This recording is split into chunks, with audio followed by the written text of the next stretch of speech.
നമസ്കാരം. മഴക്കാലത്ത് വരാൻ സാധ്യതയുള്ള മറ്റൊരു രോഗമാണ് ചിക്കൻ ഗുനിയ. നമുക്കറിയാം, ഇപ്പോൾ വ്യാപകമായിട്ടില്ലെങ്കിലും ഇത് വരാനുള്ള സാധ്യത കൂടുതലാണ്. കാരണം ഇതിൻ്റെ വൈറസ് മനുഷ്യരിലേക്ക് എത്തിക്കുന്ന ഈഡിസ് കൊതുകുകൾ നമ്മുടെ ഇടയിലുണ്ട്.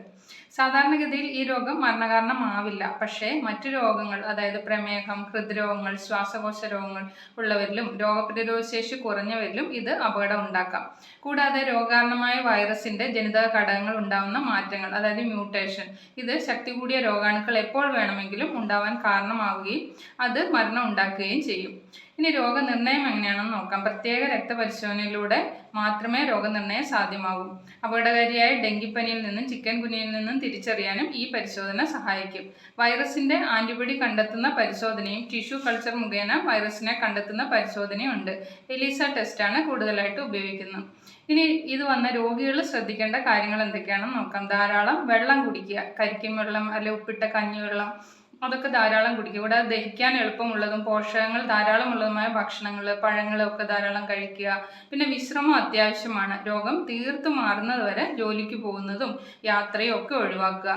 രോഗം മറ്റുള്ളവരിലേക്ക് പകരാതിരിക്കാൻ കൊതുകുവലയൊക്കെ ഉപയോഗിക്കുക.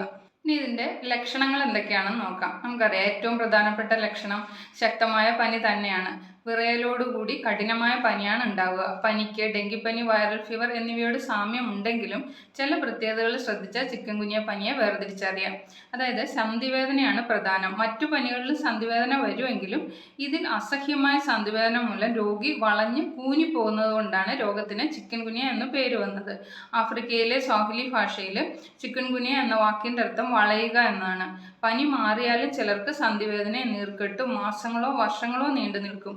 പ്രായമായവരിലാണ് ഇങ്ങനെ സംഭവിക്കാൻ സാധ്യത കൂടുതൽ. ഇനി ഇതിൻ്റെ മറ്റ് ലക്ഷണങ്ങൾ നോക്കുകയാണെങ്കിൽ കണ്ണിനൊരു ചുവപ്പ് നിറം വരിക, പ്രകാശത്തിലേക്ക് നോക്കാനൊക്കെ ബുദ്ധിമുട്ടുണ്ടാവുക, ശരീരത്തിൽ ചുമന്ന പാടുകളും കുരുക്കളും ഒക്കെ പ്രത്യക്ഷപ്പെടുക, ചർമ്മത്തിൽ ചെറുതായിട്ട് രക്തസ്രാവം, ചിലപ്പോൾ ഛർദി, മനംമറിച്ചിൽ, തലവേദന, ക്ഷീണം, ചിലർക്ക് മൂക്കിൽ കൂടിയും ബ്ലീഡിംഗ് ഒക്കെ ഉണ്ടാവാം. പനിയോടൊപ്പം ഈ ലക്ഷണങ്ങൾ കൂടെ ഉണ്ടെങ്കിൽ സ്വയം ചികിത്സിക്കാൻ നിൽക്കാതെ ഡോക്ടറെ സമീപിക്കേണ്ടതാണ്.